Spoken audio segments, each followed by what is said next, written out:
Hello বন্ধুরা, সবাই কেমন আছো? আশা করি সবাই খুব ভালো আছে। আর আজকের আমি আবার একটা ছোট্ট ভিডিও নিয়ে তোমাদের কাছে চলে এসেছি। আর ভিডিওটা প্লিজ সবাই ওকে স্কিপ করে চলে যেও না।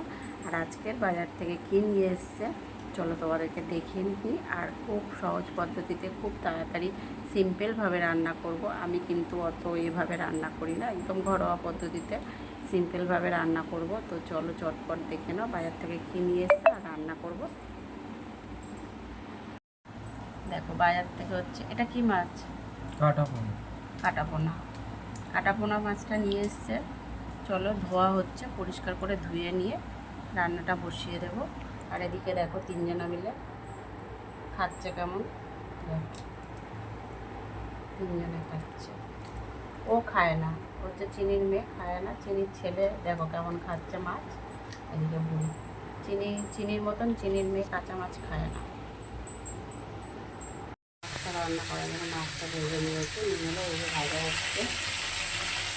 এদিকে দেখো কচুর গাছি আর আলু কেটে নিয়েছি, মশলাও করে নিলাম মিক্সিতে, আদা জিরে ধুয়ে শুকনো লঙ্কা কাঁচা লঙ্কা দিয়ে একটা পেস্ট বানিয়ে নিয়েছি।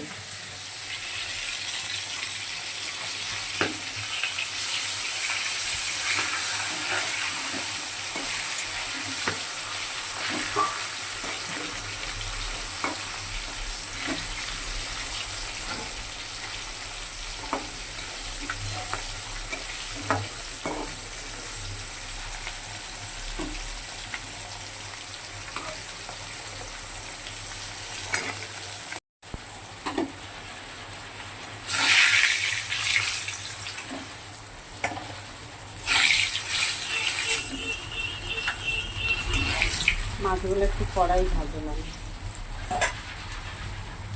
মাছটা ভাজা হয়ে গেছে, সাদা গোটা জিরে ফোড়না দিলাম, আলু আর শুকনো লঙ্কা দিয়ে দিলাম।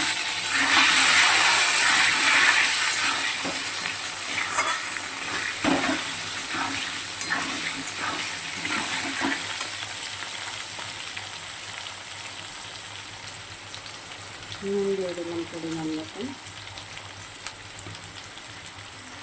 একটু ভালো করে ভেজে নেবো আলু আর শুকনো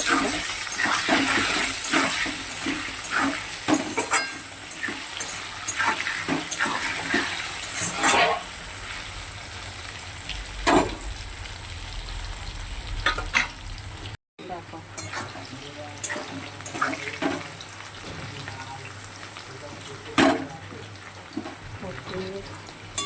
কচু আর আলুটা কিন্তু লাল লাল করে ভাজা হয়ে গেছে।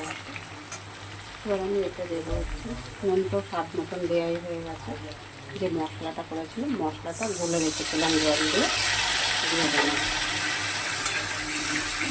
এবারে খুব ভালো করে লোকেতে তেলগুলো কষিয়ে নেব।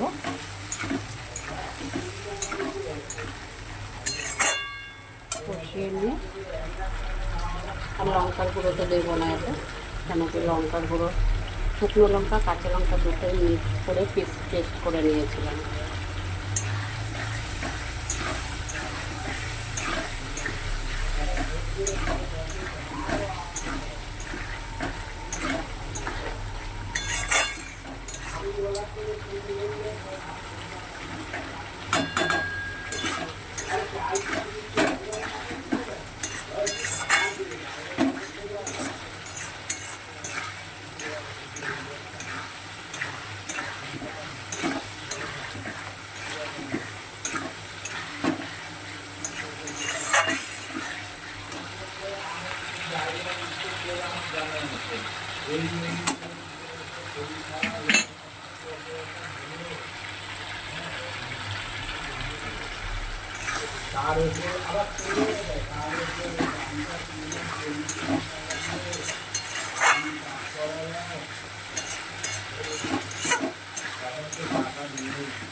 মশলাটা কষানো হয়ে গেছে, এবারে পরিমাণ মতন জল দেব।